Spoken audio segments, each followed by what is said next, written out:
திருநெல்வேலி மாவட்டம் திசையன்விளை அருகே உள்ள கரைசுத்து புதூரை சேர்ந்தவர் ஜெயக்குமார் தனசிங், வயது 58. இவர் திருநெல்வேலி கிழக்கு மாவட்ட காங்கிரஸ் தலைவராக இருந்தார். தனது உயிருக்கு ஆபத்து இருப்பதாக கடந்த ஏப்ரல் 30ஆம் தேதி 4 பக்க கடிதத்தை மாவட்ட எஸ்பி சிலம்பரசனுக்கு அனுப்பினார்.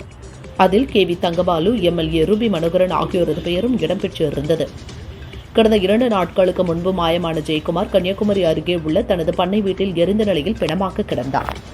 நெல்லை மாவட்ட காங்கிரஸ் தலைவர் ஜெயக்குமார் தன்சிங் எரிந்த நிலையில் சடலமாக மீட்கப்பட்டார் என்ற செய்தி கேட்டு அதிர்ச்சியுற்றேன். தேசிய கட்சியின் மாவட்ட தலைவர் பொறுப்பில் இருந்தவரை எரிந்த நிலையில் சடலமாக மீட்கப்படுவது சட்ட ஒழுங்கு சீர்கேட்டின் உச்சம்.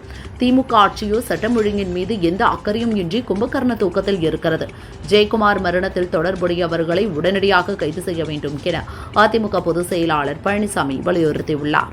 காணாமல் போனதாக தேடப்பட்டு வந்த நெல்லை கிழக்கு மாவட்ட காங்கிரஸ் தலைவர் ஜெயக்குமார் சடலமாக மீட்கப்பட்டுள்ளது மிகுந்த அதிர்ச்சியை தருகிறது. உயிருக்கு ஆபத்து இருப்பதாக ஜெயக்குமார் அளித்த புகாருக்கு போலீசார் எந்த நடவடிக்கையும் எடுக்கவில்லை.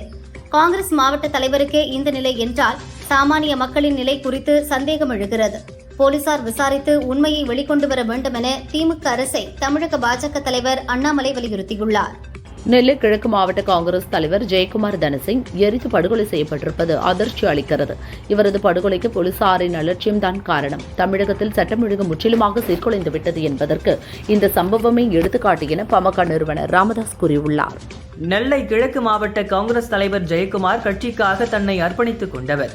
ராகுல் நெல்லை வந்தபோது தேர்தல் பணிகளில் தீவிரமாக செயல்பட்டார். காவல்துறை சுதந்திரமாக விசாரித்து உண்மையை வெளிக்கொண்டு வர வேண்டும். கட்சி ரீதியாகவும் இது தொடர்பாக விசாரணை நடத்துவோம் என தமிழக காங்கிரஸ் தலைவர் செல்வ பெருந்தகை தெரிவித்தார். காவல்துறை அதிகாரிகள் குறித்தும் பெண் காவலர்கள் பற்றியும் சோசியல் மீடியாவில் அவதூறாக பேசியதாக யூடியூபர் சவுக்கு சங்கர் மீது குற்றச்சாட்டு எழுந்தது. இது தொடர்பாக வழக்கு பதிவு செய்த கோவை மாநகர சைபர் கிரைம் போலீசார் தேனியில் இருந்த சவுக்கு சங்கரை இன்று கைது செய்தனர்.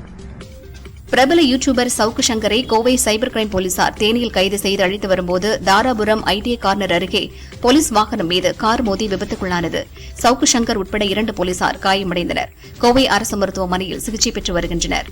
2024-25 கல்வியாண்டிற்கான இளநிலை மருத்துவ படிப்புக்கான நீட் நுழைவுத் தேர்வு நாளை தொடங்குகிறது.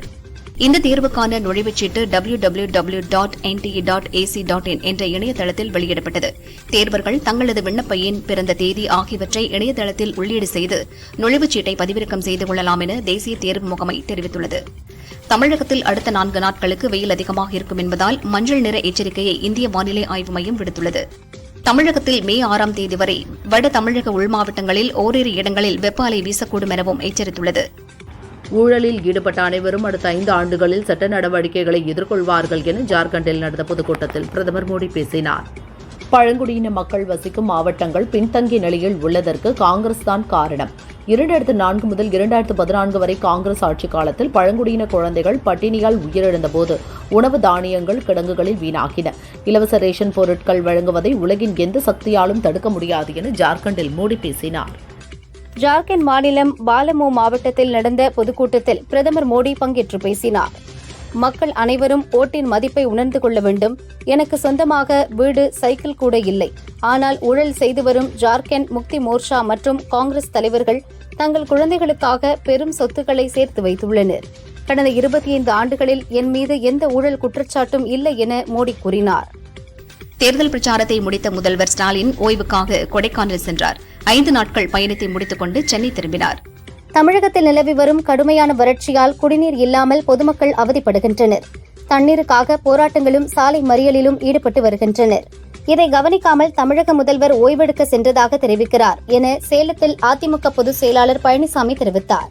உழவர்களை பாதுகாக்கும் வகையில் காவிரி பாசன மாவட்டங்களில் தினமும் 12 மணி நேரத்திற்காவது மும்முனை மின்சாரம் வழங்க தமிழக அரசு நடவடிக்கை எடுக்க வேண்டும். மின்சாரம் வழங்கப்படும் குறித்த அட்டவணையை வெளியிட வேண்டும் என பாமக தலைவர் அன்புமணி வலியுறுத்தினார். தமிழகத்தில் வாக்குப்பெட்டிகள் உள்ள இடங்களில் சிசிடிவி கேமராக்கள் பழுதாவது அரசின் கையாலாகாத தனத்தை காட்டுகிறது என சேலத்தில் பழனிசாமி பேசினார். தமிழகம் முழுவதும் கோடை வெயில் தாக்கம் மற்றும் நீர் தேக்கங்களில் குறைந்து வரும் நீர்மட்டத்தாலும் பல்வேறு பகுதிகளில் குடிநீர் தட்டுப்பாடு ஏற்படும் அபாயம் நிலவி வருகிறது. எனவே தமிழகம் முழுவதும் பொதுமக்கள் பாதிக்கப்படாத வகையில் சீரான குடிநீர் விநியோகம் செய்வதை உறுதி செய்ய வேண்டும் என அமமுக பொதுச் செயலாளர் டிடிவி தினகரன் வலியுறுத்தியுள்ளார். ஒற்றை செங்கலை உதயநிதி தேர்தல் பிரச்சாரத்தில் காட்டி பேசினார். பல லட்சம் செங்கற்களை கொண்டு கட்டப்பட்ட கால்நடை பூங்கா இன்னும் திறக்கப்படாமல் உள்ளது. இது கண்டனத்துக்கு உரியது என சேலத்தில் பழனிசாமி தெரிவித்தார். மதிமுகவின் 31ஆம் ஆண்டு விழா வரும் 6ஆம் தேதி கொண்டாடப்பட இருக்கிறது. ஆனால் எந்த நோக்கத்திற்காக கட்சி தொடங்கப்பட்டதோ அது மாறி தற்பொழுது குடும்ப கட்சியாக நடத்தப்பட்டு வருகிறது. வாரிசு அரசியலை எதிர்த்து கட்சி தொடங்கிய வைகோ தற்பொழுது குடும்ப கட்சி நடத்தி வரும் திமுகவுடன் இணைந்துள்ளார் என திருப்பூரில் மதிமுக முன்னாள் அவைத்தலைவர் துரைசாமி குற்றம் சாட்டினார். தெலங்கானா மாநிலத்தில் தேர்தலை ஒட்டி பறக்கும் படை அதிகாரிகள் சைபராபாத் சிறப்பு தனிப்படை போலீசார் வாகன சோதனையில் ஈடுபட்டு வந்தனர். அங்கு வந்த வாகனத்தில் உரிய ஆவணங்கள் இல்லாமல் கொண்டு வந்த 23 கோடி ரூபாய் மதிப்புள்ள தங்கம், வெள்ளி நகைகளை அதிகாரிகள் பறிமுதல் செய்தனர்.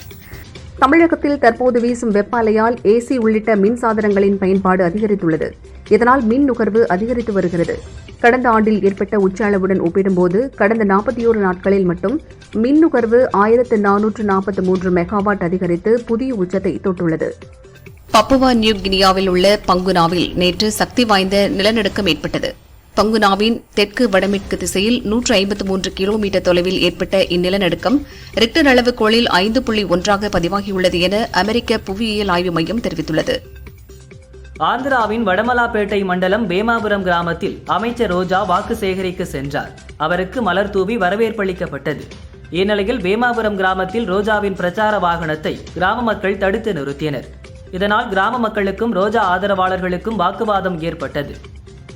மே 1ஆம் தேதி தெலங்கானாவில் நடந்த ரோட் ஷோவில் மத்திய உள்துறை அமைச்சர் அமித்ஷா பங்கேற்றார். இந்த பேரணியின் போது தேர்தல் நடத்தை விதிகளை மீறியதாகவும் குழந்தைகளை பங்கெடுக்க வைத்ததாகவும் அமித்ஷாவுக்கு எதிராக காங்கிரஸ் புகார் அளித்தது. இதன் அடிப்படையில் அமித்ஷா உள்ளிட்ட 5 பேர் மீது தெலங்கானா போலீசார் வழக்கு பதிவு செய்துள்ளனர். அரசியலமைப்பு சட்டம் குடிமக்களுக்கு கேள்வி கேட்கவும் கிளர்ச்சி செய்யவும் உரிமை வழங்கியுள்ளது என காங்கிரஸ் பொதுச் செயலாளர் பிரியங்கா கூறினார்.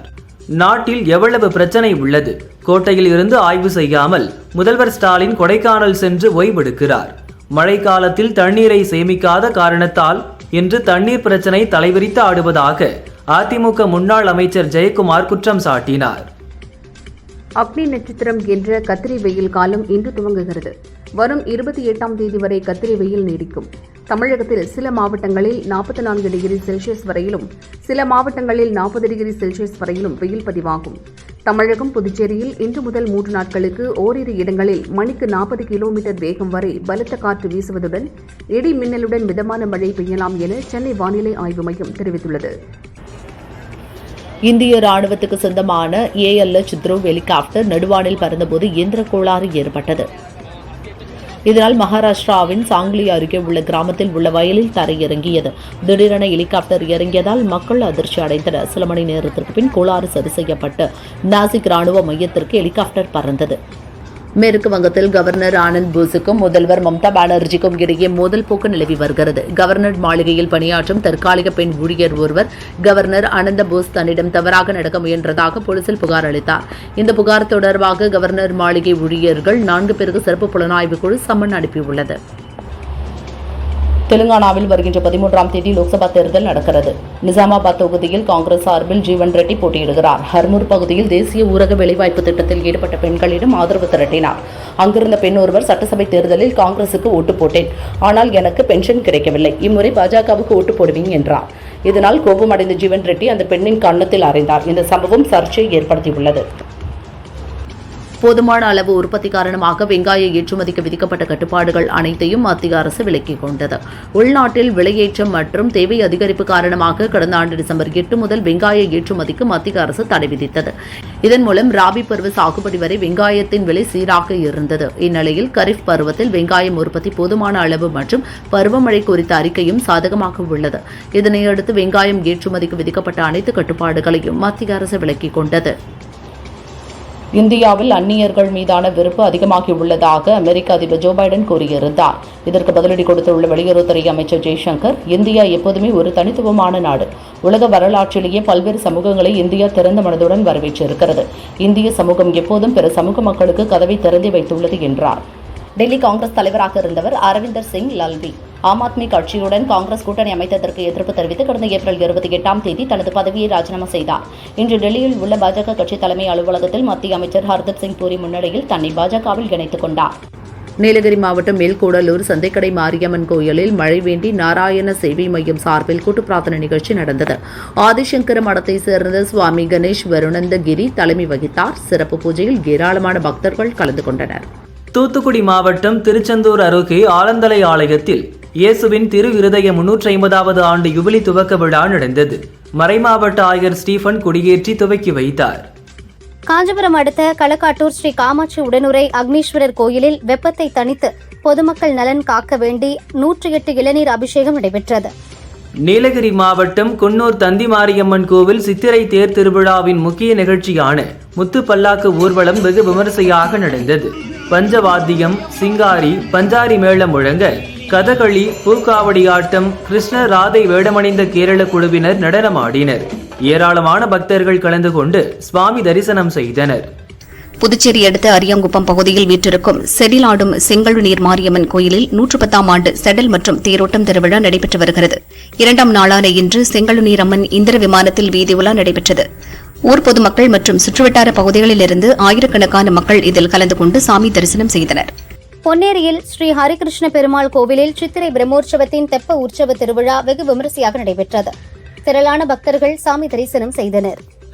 புதுச்சேரியில் +2 மற்றும் 10ஆம் வகுப்பு தேர்வு முடிவுகள் விரைவில் வெளியாக உள்ளன.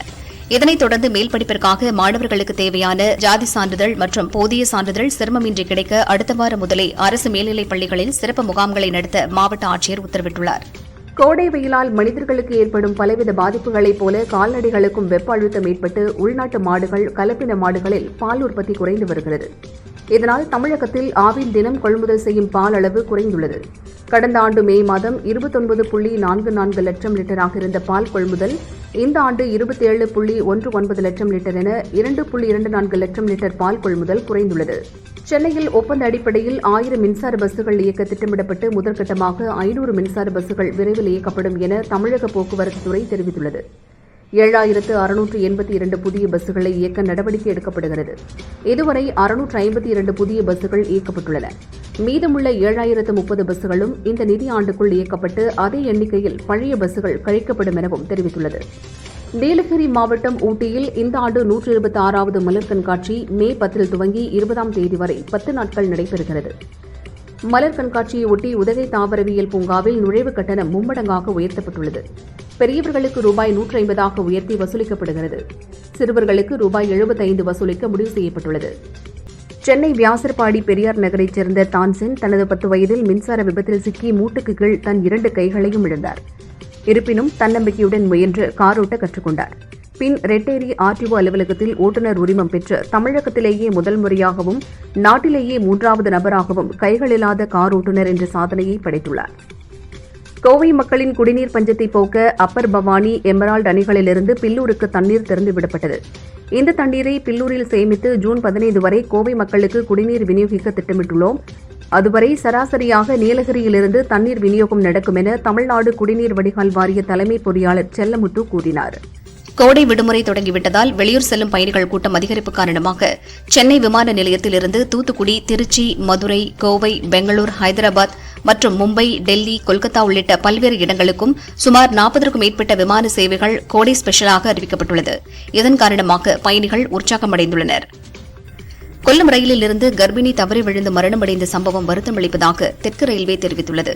ரயில்களில் பயணிகளின் பாதுகாப்பை உறுதி செய்யவும் ரயில் பாதுகாப்பு அம்சங்களை ஆராயவும் உத்தரவிட்டுள்ளதாக நிர்வாகம் கூறியுள்ளது. திண்டுக்கல் மாவட்டம் கொடைக்கானலை அடுத்த மன்னமனூர் பூம்பாறை வனச்சரகத்துக்குட்பட்ட பகுதிகளில் ஏற்பட்ட காட்டுத்தீ காரணமாக கூக்கால் சாலைகளில் சுற்றுலா வாகனங்கள், கனரக வாகனங்கள் செல்ல கடந்த 2 நாட்களாக தடை விதிக்கப்பட்டது. இந்நிலையில் பூம்பாறை உள்ளிட்ட பகுதிகளில் ஏற்பட்ட காட்டுத்தீ பெருமளவு கட்டுப்படுத்தப்பட்டதால் இன்று முதல் கொடைக்கானல், மேல்மலை கிராமங்களுக்கு சுற்றுலாப் பயணிகள் செல்வதற்கு அனுமதி அளித்து மாவட்ட நிர்வாகம் உத்தரவிட்டுள்ளது. மயிலாடுதுறை அருகே குறுவை சாகுபடிக்காக விதைவிட்ட வயல்களில் இரவு நேரங்களில் காட்டுப்பன்றிகள் கூட்டமாக புகுந்து நெல் முளைப்பதற்கு முன்பே அதனை சேதப்படுத்தி அட்டூழியம் செய்வதாக விவசாயிகள் கவலை தெரிவித்தனர். இரவு நேரங்களில் வயல்களில் லைட்டுகளை கட்டியும் தூக்கத்தை இழந்தும் காட்டுப்பன்றிகளை விரட்ட சிரமப்படுவதாகவும் கூறினர். நடிகர் பவன் கல்யாண் போட்டியிடும் பித்தாபுரத்தில் தேர்தல் பறக்கும்படை அதிகாரிகள் சோதனையில் 17 கோடி ரூபாய் மதிப்புள்ள தங்கம் பிடிபட்டது. லண்டன் பிரிட்டிஷ் ஏர்வேஸ் விமானம் சென்னைக்கு 6 மணி நேரம் தாமதமாக வந்ததால் லண்டன் பயணிகள் 600 பேர் சிரமத்திற்கு ஆளாகினர். கொடைக்கானல் மேல்மலை பகுதிகளில் பிடித்த காட்டுத்தீ குறைந்தது. இதனால் டூரிஸ்டுகளுக்கு 10 நாட்களுக்கு பிறகு அனுமதி அளிக்கப்பட்டுள்ளது.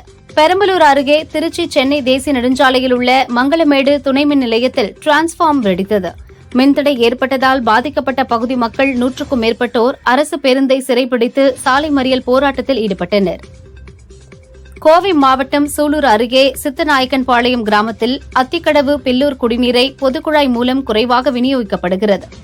தண்ணீர் முதலில் யார் பிடிப்பது சம்பந்தமாக பொதுமக்களுக்கும் ஊராட்சி நிர்வாகத்தினருக்கும் இடையே வாக்குவாதம் ஏற்பட்டது. வாக்குவாதம் முற்றி கைகலப்பு ஏற்பட்டது. இதில் சிலருக்கு காயம் ஏற்பட்டு அரசு மருத்துவமனையில் அனுமதிக்கப்பட்டனர். சூலூர் போலீசார் விசாரிக்கின்றனர். சேலம் மாவட்டம் ஆத்தூர் வேளாண் கூட்டுறவு விற்பனை சங்கத்தில் 4640 மஞ்சள் மூட்டைகள் ஏலம் விடப்பட்டு 4,78,00,000 ரூபாய்க்கு வர்த்தகம் நடந்தது. கடந்த வாரத்தை விட இந்த வாரத்தில் 2224 மூட்டைகள் கூடுதலாக வந்துள்ளது. உருண்டை மஞ்சள் குவிண்டாலுக்கு 540 ரூபாய் விலை உயர்ந்துள்ளதாக தெரிவித்தனர். சேலம் மாவட்டம் அஸ்தம்பட்டியில் கடந்த மார்ச் 17 நடந்த சர்வதேச அபாக்கஸ் போட்டியில் தாதனூர் அரசு ஊராட்சி ஒன்றிய நடுநிலைப் பள்ளி மாணவ மாணவிகள் கலந்து கொண்டு சாம்பியன் ஆஃப் சாம்பியன் 19 பேர், சாம்பியன் 64 பேர், வின்னர் 12 பேர், ரன்னர் 5 பேர் என மொத்தமாக 100 பேர் வெற்றி பெற்றனர். வெற்றி பெற்ற மாணவர்களுக்கு பாராட்டு மற்றும் பரிசளிப்பு விழா சின்னனூர் தனியார் மண்டபத்தில் நடந்தது. சிவகங்கை மாவட்டம் கொசுவன் தானிவயல் கிராமத்தைச் சேர்ந்த 4 இளைஞர்கள் தினமும் மதுபோதையில் தகராறில் ஈடுபட்டு மக்களை அச்சுறுத்தி வருகின்றனர். ஆராவயல் போலீஸ் ஸ்டேஷனில் மக்கள் புகார் அளித்தனர். தேனி மாவட்டம் ஆண்டிப்பட்டி அருகே கடமலைக்குண்டு அரசு மதுபான கடையில் சிறுவர்களுக்கு மது விற்பனை செய்யப்படுவதாக கூறப்படுகிறது. இதனை கண்டித்து பெண்கள் கடமலைக்குண்டு போலீஸ் ஸ்டேஷனை முற்றுகையிட்டு போராட்டத்தில் ஈடுபட்டனர். கன்னியாகுமரி மாவட்டம் கல்லுக்கூட்டம் தனியார் வங்கிக்கு வந்த போதை ஆசாமி ஒருவர் கம்பியை காட்டி மிரட்டி பணம் தேவைப்படுவதாக கூறி மிரட்டினார். குளச்சல் போலீசார் போதை ஆசாமியை பிடித்து விசாரிக்கின்றனர். குமரி மாவட்டம் மருதங்கோட்டைச் சேர்ந்த தம்பதி சதீஷ் மோன் அபிஷா மூளை வளர்ச்சி குன்றிய 2 குழந்தைகள் உள்பட 3 குழந்தைகள் உள்ளனர். சதீஷ் மோன் தினமும் அபிஷாவை அடித்து சித்திரவதை செய்து வீட்டை விட்டு துரத்தியுள்ளார். அபிஷா கணவருடன் சேர்ந்து வாழ வேண்டி நீதிமன்றத்தில் வழக்கு தொடர்ந்தார். சதீஷ் மோன் மனைவிக்கு தெரியாமல் வேறொரு பெண்ணை திருமணம் செய்துள்ளார். அபிஷா நீதி கேட்டு கணவர் வீட்டின் முன்பாக தனது குழந்தைகளுடன் அமர்ந்து போராட்டத்தில் ஈடுபட்டார். சென்னை ஏர்போர்ட்டில் நள்ளிரவு மற்றும் அதிகாலை நேரங்களில் தரையிறங்க வரும் விமானங்களின் மீது லேசர் லைட் ஒளியடிக்கும் சம்பவங்கள் அதிகரித்து வருகிறது. இந்த செயலில் ஈடுபடும் விஷமிகள் மீது தக்க நடவடிக்கை எடுக்கப்படும் என இந்திய விமான நிலைய ஆணையம் எச்சரிக்கை விடுத்துள்ளது. தஞ்சை மாவட்டம் சக்கராப்பள்ளி சமூக பூங்கா பகுதியில் மழை பெய்ய வேண்டி ஏராளமான முஸ்லிம்கள் சிறப்பு தொழுகையில் ஈடுபட்டனர். கோடை வெயில் தாக்கத்திலிருந்து பொதுமக்கள் விடுபட வேண்டும், மழை பெய்து நீர்நிலைகள் நிரம்ப வேண்டும் என தொழுகை செய்தனர். கடலூர் மாவட்டம் ரெட்டாக்குறிச்சி கிராமத்தைச் சேர்ந்தவர் அருள்தாஸ், வயது 27, அடரி கிராமத்தில் உள்ள பஸ் நிறுத்தத்திலிருந்து தனது சகோதரியை கல்லூரிக்கு பஸ் ஏற்றி அனுப்பி வைத்தார். பின்னர் பைக்கில் சாலையை கடந்தபோது லோட் வேன் மோதியது. பின்னர் 20 மீட்டர் தூரத்துக்கு தரதரவென இழுத்து சென்றது. படுகாயமடைந்த அருள்தாஸ் ஹாஸ்பிட்டலில் அட்மிட் செய்யப்பட்டார். இது தொடர்பான சிசிடிவி காட்சிகள் வைரலாகி வருகிறது. திண்டுக்கல் மாவட்டம் தோணிமலை பகுதிக்கு ஆண் யானை ஒன்று உணவு தேடி வந்தது. அப்போது விவசாய மின்வேலியிலிருந்து மின்சாரம் தாக்கி யானை சுமார் 200 அடி பள்ளத்தில் தூக்கி வீசப்பட்டு இறந்தது. கால்நடை மருத்துவர்கள் உடல் பரிசோதனை செய்து வருகின்றனர். கன்னியாகுமரி மாவட்டம் மூவாட்டூர் கோணம் பகுதியில் உள்ள வீட்டிற்கு ஏசி மாட்டுவதற்காக காட்டாத்துறையைச் சேர்ந்த ஏசி மெக்கானிக் அஸ்வின் என்ற இளைஞர் தனது சித்தப்பாவுடன் சென்றார். ஏசியை மாட்டும் போது எதிர்பாராத விதமாக மின்சாரம் தாக்கியதில் தூக்கி வீசப்பட்டு இறந்தார். தர்மபுரி மாவட்டம் செம்மாண்டகுப்பத்தில் நேற்று பலத்த காற்றுடன் பெய்த கனமழையால் ஆனந்தன் என்பவரது வாழைத்தோப்பில் அறுவடைக்கு தயாராக இருந்த வாழை மரங்கள் முறிந்து கீழே விழுந்தன. இதற்கு தமிழக அரசு உரிய இழப்பீடு வழங்க வேண்டும் என்று பாதிக்கப்பட்ட விவசாயி கோரிக்கை வைத்தார். கோவை மாவட்டம் மேட்டுப்பாளையம் மற்றும் அதனை சுற்றியுள்ள பகுதிகளில் பரவலாக சாரல் மழை பெய்ததால் கடும் வெப்பத்திலிருந்து சற்று குளிர்ச்சியான சூழல் நிலவுகிறது. இதனால் பொதுமக்கள் மகிழ்ச்சியடைந்தனர். ராமநாதபுரம் மாவட்டம் தோளூர் தெற்குப்பட்டி சேர்ந்தவர் கருப்பையா. இவருக்கு ஊரில் உள்ள சமய கருப்பண்ணசாமி கோயில் குலதெய்வ கோயிலாகும் கருப்பையா சாமிக்கு நேர்த்திக்கடனாக 21 அடி உயரத்தில் 470 கிலோ எடையில் பிரம்மாண்ட அரிவாளை செலுத்தியுள்ளார். விசாகப்பட்டினத்தில் இருந்து செகந்திராபாத் சென்ற ரயிலில் மாட்டு இறைச்சி கொண்டு செல்வதாக கூறி இந்து அமைப்பினர் ரயிலை முற்றுகையிட்டதால் பரபரப்பு நிலவியது. தூத்துக்குடி மாவட்டம் ஒட்டப்பிடாரம் அருகே ஸ்ரீ கருப்பசாமி ஸ்ரீ முத்தாளம்மன் கோயில் கொடை விழாவை முன்னிட்டு மாட்டுவண்டி பந்தயம் விமர்சையாக நடந்தது. 40 மாட்டு வண்டிகள் கலந்து கொண்டன. வெற்றி பெற்ற வண்டி உரிமையாளர்களுக்கும் சாரதிகளுக்கும் பரிசுத் தொகை வழங்கப்பட்டது. பட்டிவீரன்பட்டி அருகே உள்ள சிங்காரக்கோட்டை பண்ணைக்காடு வீரம்மாள் பரமசிவம் கலை கல்லூரியின் பட்டமளிப்பு விழாவில் முன்னாள் ஹைகோர்ட் நீதிபதி பாஷா கலந்து கொண்டார். பொழுதுபோக்கு சாதனங்களில் தங்களுடைய இளமை காலத்தை வீணடிக்காமல் வாழ்க்கையில் முன்னேற வேண்டும் என பேசினார். ஊட்டி குன்னூரில் கனமழை பெய்து வருவதால் கோவையில் இருந்து ஊட்டி சென்ற அரசு பஸ்ஸில் மழைநீர் ஒழுகியது. பயணிகள் நனைந்தவாறு பயணம் செய்தனர். இதேபோல் ஊட்டி, குன்னூர், மிக்கேரி உள்ளிட்ட பல்வேறு பகுதிகளுக்கு இயக்கப்படும் அரசு பஸ்ஸுக்குள் மழைநீர் ஒழுகுவதால் பயணிகள் சிரமப்படுவதாக தெரிவித்தனர். பொள்ளாச்சி அருகே கணபதிபாளையத்தில் தளபதி என்பவருக்கு சொந்தமான கல்குவாரியில் உரிய அனுமதியின்றி பதுக்கி வைத்திருந்த 350 ஜெலட்டின் குச்சிகள் மற்றும் 950 எலக்ட்ரிக் டெட்டனேட்டர் வெடிபொருட்களை ஆனைமலை போலீசார் பறிமுதல் செய்தனர். தளபதி மற்றும் ராமசாமி ஆகிய இருவரை கைது செய்து விசாரிக்கின்றனர். திருச்சியில் இருந்து கடலூர் திருப்பாதிப்புலியூர் நோக்கி சென்று கொண்டிருந்த பயணிகள் ரயில் வடலூர் ரயில் நிலையம் அருகே வந்தபோது அடையாளம் தெரியாத சுமார் 35 வயது மதிக்கத்தக்க நபர் ரயில் மோதி இறந்தார். உடலை கைப்பற்றி பிரேத பரிசோதனைக்காக கடலூர் அரசு மருத்துவமனைக்கு அனுப்பி வைத்த போலீசார் விசாரித்து வருகின்றனர். ஓசூர் சிப்காட் போலீசார் வாகன சோதனையில் ஈடுபட்டனர். அந்த வழியாக வந்த வாலிபர்களை போலீசார் மடக்கி பிடித்து சோதனை செய்ததில் ஓசூர் பகுதியில் விலை உயர்ந்த பைக்குகளை திருடியவர்கள் என தெரியவந்தது. சந்தோஷ்குமார் மற்றும் 2 சிறுவர்களை போலீசார் கைது செய்து 18 லட்சம் ரூபாய் மதிப்புள்ள 15 பைக்குகளை பறிமுதல் செய்தனர். திருநெல்வேலியைச் சேர்ந்த சமூக ஆர்வலர் பெர்டின் ராயன் மர்ம நபரால் அரிவாளால் வெட்டப்பட்டார். உயிருக்கு ஆபத்தான நிலையில் திருநெல்வேலி அரசு மருத்துவமனையில் சிகிச்சை பெற்று வருகிறார். தி கிரவுண்ட் போலீசார் விசாரிக்கின்றனர். ராமநாதபுரம் தாயுமான சுவாமி கோயில் தெருவைச் சேர்ந்த தம்பதி 41 வயது பன்னீர்செல்வம், 38 வயது சரண்யா. 2 குழந்தைகள் உள்ளனர். அடிக்கடி குடும்ப பிரச்சினை ஏற்பட்டதாக கூறப்படுகிறது. குடிபோதையில் பன்னீர்செல்வம் மனைவியை கத்தியால் குத்தி கொலை செய்துவிட்டு தானும் தனக்குத்தானே கத்தியால் குத்திக் கொண்டு தற்கொலை செய்து கொண்டார். கேணிக்கரை போலீசார் விசாரிக்கின்றனர். மேட்டுப்பாளையம் கோத்தகிரி சாலையில் நடந்த மினி பஸ் விபத்து குறித்து விசாரணை நடந்து வருகிறது. 13 பேர் வரக்கூடிய பஸ்ஸில் 30க்கும் மேற்பட்டோர் வந்ததால் பிரேக் பிடிக்காமல் கட்டுப்பாட்டு இழந்து பள்ளத்தில் கவிழ்ந்ததாக தெரியவந்தது. இதுவே விபத்துக்கு முக்கிய காரணமாக அமைந்துள்ளது. மினி பஸ் டிரைவர் கார்த்திகேயன் மீது 3 பிரிவுகளின் கீழ் போலீசார் வழக்கு பதிவு செய்துள்ளனர். வடலூரில் வள்ளலார் கோயில் கட்டுவதற்கு எதிர்ப்பு தெரிவித்த நாம் தமிழர் கட்சியினர் ஆர்ப்பாட்டம் நடத்த முடிவு செய்திருந்த நிலையில் அரசு அனுமதி மறுத்தது. முன்னெச்சரிக்கை நடவடிக்கையாக கரூர் மாவட்ட செயலாளர் நன்மாறன் அலுவலகத்தில் நிர்வாகிகள் உட்பட 10 பேரை போலீசார் கைது செய்தனர். தேனி மாவட்டம் பெரியகுளம் நோக்கி சென்ற ஆட்டோவை ஜெயமங்கலம் போலீசார் சோதனை செய்தனர். ஆட்டோவில் நாட்டு வெடிகுண்டு, அரிவாள் உள்ளிட்ட ஆயுதங்கள் இருந்தது. ஆட்டோவில் இருந்த 4 பேரை கைது செய்து ஜெயமங்கலம் போலீசார் மற்றும் கியூ பிரிவு போலீசார் விசாரிக்கின்றனர். ஸ்ரீபெரும்புதூர் அருகே முட்டை வியாபாரம் செய்வது போல் குட்கா விற்பனை செய்த சகோதரர்களை கலால் துறையினர் கைது செய்தனர். தெலங்கானாவில் சொத்து தகராறில் கணவரை சங்கிலியால் மனைவி கட்டி வைத்தார். பக்கத்து வீட்டுக்காரர் செல்போனில் வீடியோ எடுத்து போலீசாருக்கு அனுப்பியதால் கணவர் மீட்கப்பட்டார். கரூர் மாவட்டம் முத்தனபாளையத்தில் அருண்குமார் என்பவருக்கு சொந்தமான வெற்றி கன்ஸ்ட்ரக்ஷனில் 7 டன் தாரை திருடிய பசுபதி, கிருஷ்ணமூர்த்தி மற்றும் மணிகண்டன் ஆகிய 3 பேரை பரமத்தி போலீசார் கைது செய்தனர். தாரை விற்று பெற்ற 3,50,000 ரூபாய் பணத்தை போலீசார் பறிமுதல் செய்து விசாரிக்கின்றனர்.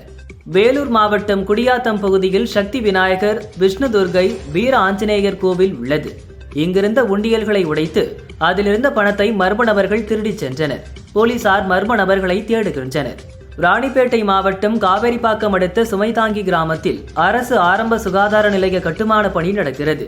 இந்த பணியில் அண்ணாதுரை என்பவர் ஈடுபட்டிருந்தார். கட்டடத்தை நனைப்பதற்காக மின்மோட்டார் சுவிட்சை ஆன் செய்த போது மின்சாரம் பாய்ந்ததில் அவர் பலியானார். போலீசார் விசாரிக்கின்றனர். திருப்பத்தூர் மாவட்டம் சின்ன கம்மியம்பட்டு பகுதியைச் சேர்ந்தவர் முத்துக்குமார், இவரது மனைவி சசிகலா. கருத்து வேறுபாடு காரணமாக கடந்த 2 ஆண்டுகளாக சசிகலா தனது தாய் வீட்டில் வசித்து வருகிறார். அவரை அழைத்து வருவதற்காக முத்துக்குமார் மாமியார் வீட்டுக்கு சென்றார். மீண்டும் தகராறு ஏற்பட்டுள்ளது. ஆத்திரமடைந்த சசிகலா, அவரது தாய் சின்னப்பாப்பா ஆகியோர் முத்துக்குமாரின் பைக்கை மண்ணெண்ணெய் ஊற்றி தீ வைத்து எரித்தனர்.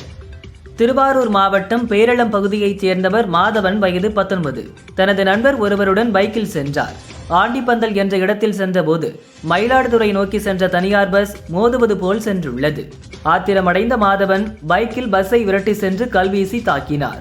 இதில் இந்திரா என்ற பயணி காயமடைந்தார். போலீசார் மாதவனை கைது செய்தனர். சென்னை வில்லிவாக்கத்தில் சவ ஊர்வலத்தின் போது கஞ்சா போதையில் மாலையை தன் மீது வீசியதை தட்டி கேட்ட அதிமுக பெண் பிரமுகருக்கு கத்திக்குத்து ஏற்பட்டது. இந்த சம்பவம் தொடர்பாக சரவணன் என்ற ரவுடியை போலீசார் கைது செய்தனர். திண்டுக்கல் மாவட்டம் நிலக்கோட்டை அருகே 4 வயது சிறுமியை பாலியல் தொந்தரவு செய்த வாலிபர் பிச்சைமுத்துவை போக்சோ சட்டத்தின் கீழ் அனைத்து மகளிர் போலீசார் கைது செய்தனர். பிரேசிலின் ரியோ கிராண்டே சுல் மாகாணத்தில் கடந்த சில நாட்களாக கனமழை பெய்து வருகிறது. இதனால் அங்குள்ள பல நகரங்கள் வெள்ளத்தில் மிதக்கின்றன. கனமழையால் உயிரிழந்தவர்களின் எண்ணிக்கை தற்போது 39ஆக உயர்ந்துள்ளன. மேலும் 70 பேர் மாயமாகியுள்ளனர். மாயமானவர்களை தேடும் பணியில் மீட்புப் படையினர் ஈடுபட்டு வருகின்றனர். புதுச்சேரி துத்திப்பட்டு பகுதியில் உள்ள மைதானத்தில் கோடை விடுமுறையை முன்னிட்டு பொழுதுபோக்கிற்காக கிரிக்கெட் போட்டி நடத்தப்பட்டது.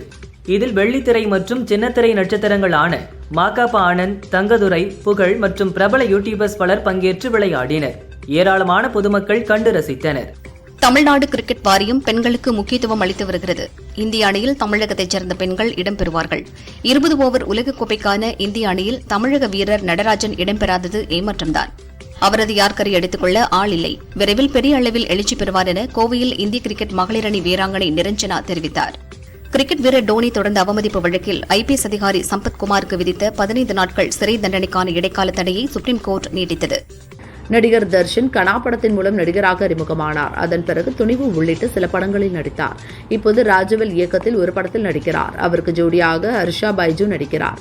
காளி வெங்கட், வினோதினி, தீனா உள்ளிட்டோர் நடிக்கின்றனர். காமெடி கலந்த ஃபேண்டசி கதைக்களத்தில் உருவாகும் இப்படத்தின் படப்பிடிப்பு பூஜையுடன் துவங்கியுள்ளது.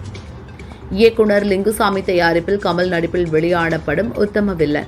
இந்த படம் தோல்வியை தழுவியதால் தயாரிப்பாளருக்கு பொருளாதார நெருக்கடி ஏற்பட்டது. இன்னும் அதிலிருந்து லிங்குசாமி மீளவில்லை. இந்த பட நஷ்டத்திற்காக மீண்டும் லிங்குசாமிக்கு ஒரு படம் பண்ணித் தருவதாக கமல் கூறியிருந்தார். இதுவரை நடக்கவில்லை. இந்நிலையில் எங்களுக்கு ஏற்பட்ட நஷ்டத்தை ஈடுகட்ட 30 கோடியில் ஒரு படத்தில் கமல் நடித்து தருவதாக கூறினார். 9 ஆண்டுகள் ஆகிவிட்டது. எங்களுக்கு கடன் கொடுத்தவர்கள் நெருக்கடி தருகின்றனர். கமலிடம் கால்ஷீட் பெற்று தரும்படி கேட்டுக்கொள்கிறேன் என தயாரிப்பாளர்கள் சங்கத்திற்கு லிங்குசாமி புகார் கடிதம் கொடுத்துள்ளார். ரியோ ராஜ், மாளவிகா மனோஜ் நடிப்பில் சமீபத்தில் வெளியான படம் ஜோ. இந்த ஜோடி மீண்டும் ஒரு படத்தில் இணைந்துள்ளனர். பெயரிடப்படாத இந்த படத்தை கலையரசன் தங்கவேல் இயக்குகிறார். சித்துக்குமார் இசையமைக்கிறார். இயக்குனர் கூறுகையில், திருமணமான ஆண்களின் பிரச்சனைகளை பெண்களும் ஏற்றுக்கொள்ளும்படியாக சொல்லப்போகும் முதல் திரைப்படமாக நிச்சயம் இந்த படம் இருக்கும் என்றார். வேட்டையின் படப்பிடிப்பிற்காக மும்பை சென்ற நடிகர் ரஜினிகாந்த் சென்னை திரும்பினார். லீ படத்தின் டீசர் ரசிகர்களிடையே பெரும் வரவேற்பை ஏற்படுத்தியுள்ளது மகிழ்ச்சி அளிக்கிறது என்றார். வேட்டையின் படம் 80% படப்பிடிப்புகள் முடிந்திருப்பதாக ரஜினி கூறினார். லோகேஷ் கனகராஜ் இயக்கத்தில் அனிருத் இசையில் ரஜினி நடிக்க உள்ள படம் கூலி. இப்படத்தின் அறிமுக டீசரில் இளையராஜா இசையமைத்த தங்கமகன் படத்தின் வா வா பக்கம் வா பாடல் பயன்படுத்தப்பட்டிருந்தது. தனது அனுமதியின்றி இந்த பாடலை பயன்படுத்தியதாக கூலி பட தயாரிப்பாளருக்கு நோட்டீஸ் அனுப்பினார் இளையராஜா. அது சர்ச்சையானது. இந்நிலையில் வேட்டையின் படப்பிடிப்பிலிருந்து சென்னை திரும்பிய ரஜினியிடம் இது பற்றி கேட்டதற்கு அது இசையமைப்பாளருக்கும் தயாரிப்பாளருக்கும் இடையிலான பிரச்சனை என மழுப்பலாக பதிலளித்தார். தமிழக பாஜக தலைவராக இருப்பவர் அண்ணாமலை. IPS முடித்து கர்நாடக மாநிலத்தில் போலீஸ் அதிகாரியாக பணியாற்றினார். லோக்சபா தேர்தலில் கோவை தொகுதியில் போட்டியிட்டுள்ளார். இவரது பயோபிக் படத்தில் விஷாலை நடிக்க வைக்க பேச்சுவார்த்தை நடக்கிறது. இதை ஞானவேல் ராஜா தயாரிக்கிறாராம். தேர்தல் முடிவுக்கு பின் இதற்கான அறிவிப்பு வெளியாக வாய்ப்புள்ளது. குயில் கூவத் தொடங்கினால் காடு தன் உரையாடலை நிறுத்திக் கொள்ள வேண்டும். மக்கள் தனக்காக பேசத் தொடங்கிவிட்டால் கவிஞன் தன் குரலை தணித்துக் கொள்ள வேண்டும். அதுதான் நடந்து கொண்டிருக்கிறது என தனது எக்ஸ் வலைதளத்தில் இசையமைப்பாளர் கங்கை அமரனுக்கு வைரமுத்து பதில் கொடுத்தார்.